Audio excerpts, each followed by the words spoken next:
हरिओम। मैं कुमारी नमिता। आज मैं आप लोगों को कक्षा सप्तम का पाठ एनी बेसेंट पढ़ाने वाली हूँ। इसमें एनी बेसेंट के जीवन की चर्चा की गई है। बताया गया है कि एनी बेसेंट कौन थी और उन्होंने किस तरह समाज सुधार करके समाज सुधार में अपना योगदान दिया। तो प्रस्तावना सबसे पहले देखते हैं। प्रस्तुत पाठ निबंध विधा में लिखी गई है।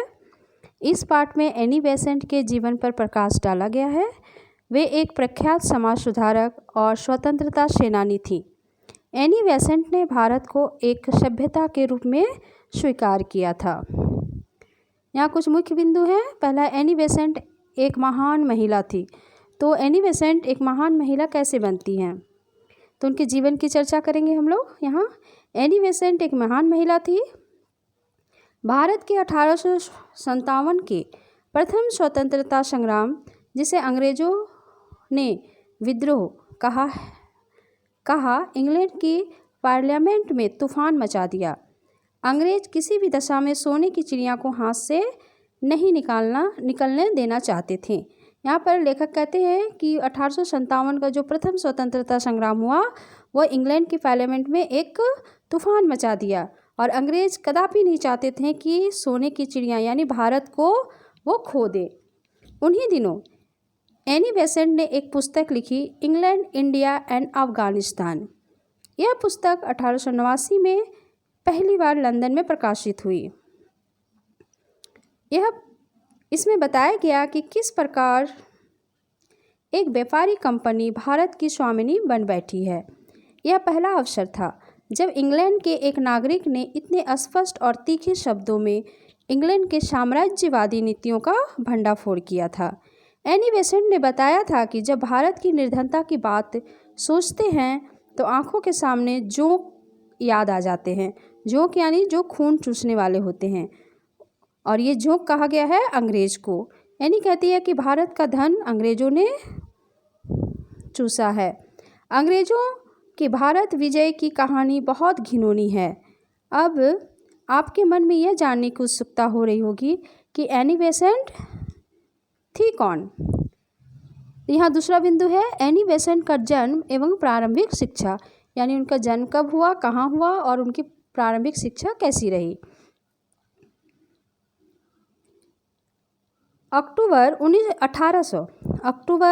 1847 में लंदन में एक बच्ची का जन्म हुआ था। उसका बचपन का नाम एनी वुड था। वह अपने आप को आयरिश कहलाना अधिक पसंद करती थी। आयरिश का अर्थ होता है विश्व गुरु, यानी कि वो विश्व में, ऐसे आयरिश का अर्थ है विश्व का भगवान बनना, तो वो विश्व गुरु बनना चाहती थी। वो आयरिश कहलाना अधिक पसंद करती थी क्योंकि उसकी माँ आयरिश थी। उसकी माँ भी धर्म का प्रचार करती थी। एनी अपनी माँ से बहुत प्यार करती थी। एनी के पिता एक बड़े विद्वान थे। उन्हें कई भाषाओं का ज्ञान था। जब एनी केवल 5 वर्ष की थी तो उनके पिता की मृत्यु हो गई।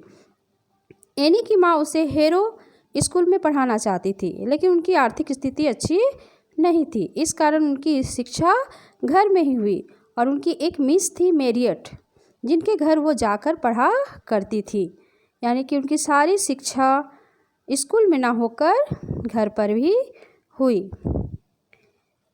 उसके बाद तीसरा बिंदु है, पादरी फ्रैंक के साथ एनी बेसेंट का विवाह हुआ। दिसंबर 1867 में एक पादरी फ्रैंक बेसेंट के साथ एनी का विवाह हुआ। पति पत्नी की इच्छाओं और भावनाओं में जमीन आसमान का अंतर था। फिर भी जीवन जैसे तैसे चलता रहा। वो दो बच्चों की माँ बनी, परंतु दोनों बच्चे निरंतर बीमार रहने लगे। 1873 ईस्वी में केवल 26 वर्ष की आयु में एनी बेसेंट ने घर छोड़ दिया, क्योंकि उनके पति से उनके विचार नहीं मिलते थे, जिसके कारण उन्होंने घर छोड़ दिया।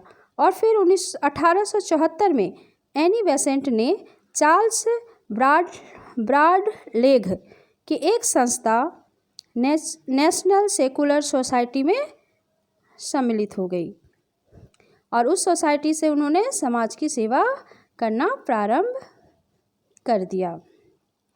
वो घूम घूम कर एनी बेसेंट ने पूरे देश में घूम घूम कर धर्म और राजनीति पर भाषण देने लगी। उन्होंने 1887 में मजदूरों के लिए भी आवाज़ उठाया।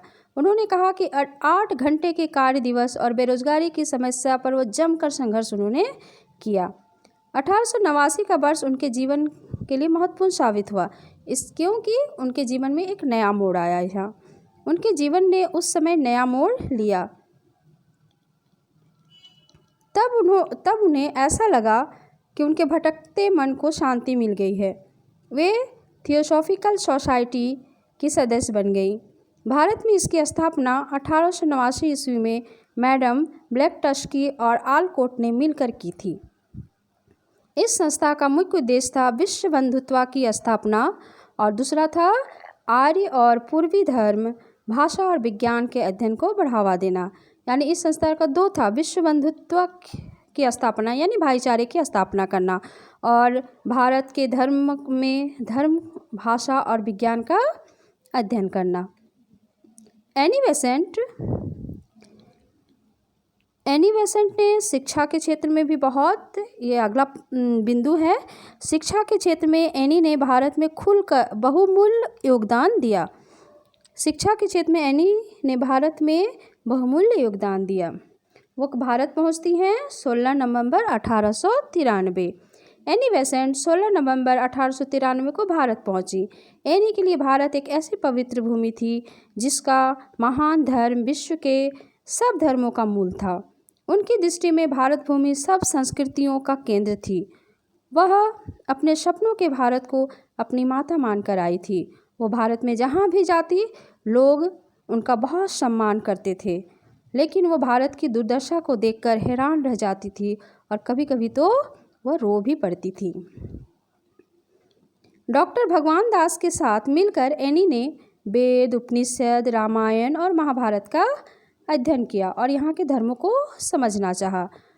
और उन्होंने कहा भी, यहाँ के वेदों को पढ़कर कहा कि धर्म तो परमात्मा तक पहुँचाने का माध्यम है। जैसे नदियाँ समुद्र में जा मिलती हैं, वैसे ही धर्म भी प्रभु की प्राप्ति के मार्ग हैं। उन्होंने शिक्षा के क्षेत्र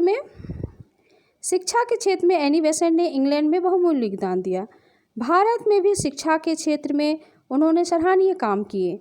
उन्होंने यह बात भली प्रकार समझ ली थी कि भारतवासी जब तक पूरी तरह से शिक्षित ना हो जाएंगे तब तक इन्हें आज़ादी नहीं मिलेगी, तब तक ये स्वतंत्रता की बेड़ियों को नहीं तोड़ पाएंगे। एनी बेसेंट ने प्राचीन भारतीय शिक्षा पद्धति का भी अध्ययन किया। उन्होंने वहाँ देखा कि प्राचीन भारत में गुरुओं का बहुत अधिक था। गुरु जब भी राज दरबार में जाते थे तो राजा सिंहासन से उतरकर उनका आदर करते थे। अतः वो भी इसी प्रकार की शिक्षा की व्यवस्था करना चाहती थी और उन्होंने कहा कि कम से कम शुल्क लेकर अधिक से अधिक बच्चों को शिक्षा दिलाना। इस दिशा में वो अग्रसर हुई।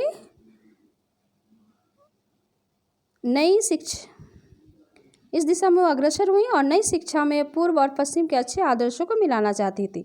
लेकिन उन्होंने और एक किस्म काम किया शिक्षा में कि वो जो नई शिक्षा पद्धति वो लाना चाहती थी, वो पश्चिम की शिक्षा और पूर्वी की शिक्षा दोनों को मिलाकर एक आदर्श शिक्षा की स्थापना करना चाहती थी। इसलिए उन्होंने 7 जुलाई 1908 ईस्वी में बनारस के एक छोटा सा कमरा किराए में लिया और उसमें एक छोटा सा स्कूल उन्होंने खोला जिसका शिक्षा केंद्र की स्थापना की और जिसमें प्रिंसिपल और हेडमास्टर हैरी बैनबेरी थे।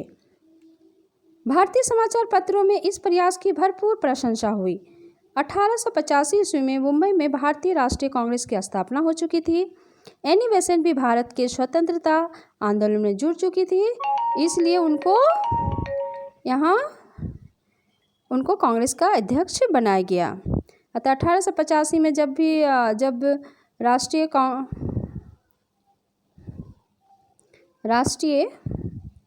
भारतीय राष्ट्रीय कांग्रेस की स्थापना हुई और एनी बेसेंट को उसमें अध्यक्ष बनाया गया। फिर 1917 ईस्वी में कांग्रेस का अधिवेशन कलकत्ता में हुआ। एनी बेसेंट इस सम्मेलन में सम्मिलित हुई और उनको सम्मान भी दिया गया। इस सम्मेलन में 4000 लोग आए थे। एनी बेसेंट उस समय संसार की मानी हुई वक्ता भी थी। उन्होंने अपने शब्दों में कहा है कि आप लोगों ने मुझे जो सम्मान दिया है उसके प्रति मेरी कृतज्ञता शब्दों द्वारा व्यक्त नहीं की जा सकती। आपके उपहार को मैं मातृभूमि की सेवा में अर्पित करना चाहती हूँ। मेरे पास जो भी है और मैं जो भी हूँ वो सब कुछ मैं भारत माता की बलि देवी पर चढ़ाती हूँ। हम सब मिलकर शब्दों में ही नहीं बल्कि कर्तव्य द्वारा वंदे मातरम का उद्घोष करेंगे। यानी वो हृदय से भारत को माता समझती थी और वंदे मातरम का भी उद्घोष करती भी थी और लोगों से आग्रह भी करती थी। उसी समय होम रूल आया। होम रूल की बात सबसे पहले 1895 ईस्वी में बाल गंगाधर तिलक ने उठाई थी। 1914 ईस्वी में एनी बेसेंट ने होम रूल को कार्य रूप में लाने के लिए लोगों को तैयार करना आरंभ कर दिया। एनी बेसेंट भारत की पूर्ण स्वतंत्रता के पक्ष में थी। होम रूल का काम सुचारू ढंग से चलने लगा। साप्ताहिक पत्र कॉमनवेल्थ शुरू किया गया। उन्होंने इसके पक्ष में जगह जगह भाषण दिए। उनके उसमें लेख छपने लगे और इन लेखों को पढ़कर अंग्रेज शासक विचलित हो उठे और उस पत्र को यानी कॉमनवेल्थ पत्र को जब्त कर लिया गया और 2000 रुपया जुर्माना भी लगा दिया गया। एनी बेसेंट का स्थान स्थान पर सम्मान किया गया। वह जिस घोड़ा गाड़ी में बैठकर जाती थी उसे नौजवान उस गाड़ी को घोड़े से अलग कर देते थे और उस गाड़ी को अपने कंधों पर खींचकर सभा तक ले जाते थे। चारों ओर एनी बेसेंट का जय जयकार होने लगा। फिर 1929 ईस्वी में Annie Besant Budapest European Congress तथा शिकागो वर्ल्ड कांग्रेस की अध्यक्षता करने गई, परंतु 1931 के आरंभ से ही वे अस्वस्थ रहने लगी। फिर वे उन्होंने मद्रास में थियोसॉफिकल सोसाइटी का केंद्र बनाया और उसे संवारने में लग गईं। जून के महीने में उनके घुटने में चोट लग गई। इनके कारण उसमें बहुत दर्द होने लगा और उसी कारण 20 सितंबर 1933 को वह इस संसार से विदा हो गई। उनका नाम यहाँ अंतिम में कहते हैं कि उनका नाम भारतीय इतिहास में सदा अमर रहेगा। वे चाहती थी कि हम सब सच्चे भारतवासी बनकर जिए और भारतवासी बनकर ही मरें। ऐसा बनकर ही हम उनकी स्मृति को सदैव बनाए रखने में सफल हो सकेंगे। यहाँ पर अंतिम बिंदु भी है। उनके घुटने की चोट की वजह से 20 सितंबर 1933 को इस संसार से वो विदा हो गई। यहाँ कुछ शब्दार्थ दिए गए हैं, कठिन शब्द। जैसे प्रथम का पहला स्वामिनी, मालकिन, निरंतर, लगातार, संघर्ष, टक्कर, अध्ययन, पढ़ाई, सम्मान, आदर, बहुमूल्य, कीमती, परतंत्रता, गुलामी, अंकुश, नियंत्रण या काबू, प्रशंसा, तारीफ, अर्पित, भेंट, पेश, विचलित, घबराना, घिनौनी का अर्थ है घृणा पैदा करने वाली, स्मृति, याद, नियमित, नियम के अनुसार, सराहनीय, प्रशंसा के योग्य, उत्सुकता, जानने की इच्छा, दुर्दशा, बुरी दशा, विश्व बंधुत्व, संसार का भाईचारा, और अंतिम में है संसार से विदा होना अर्थात मर जाना। यहाँ कुछ प्रश्न दिए गए हैं, 12 प्रश्न दिए गए हैं जो वीडियो को देखेंगे और फिर उसको करने की कोशिश करेंगे। मुझे आशा है कि आपको ये पाठ समझ में आ गई होगी। इसी के साथ पाठ को समाप्त करते हैं। धन्यवाद।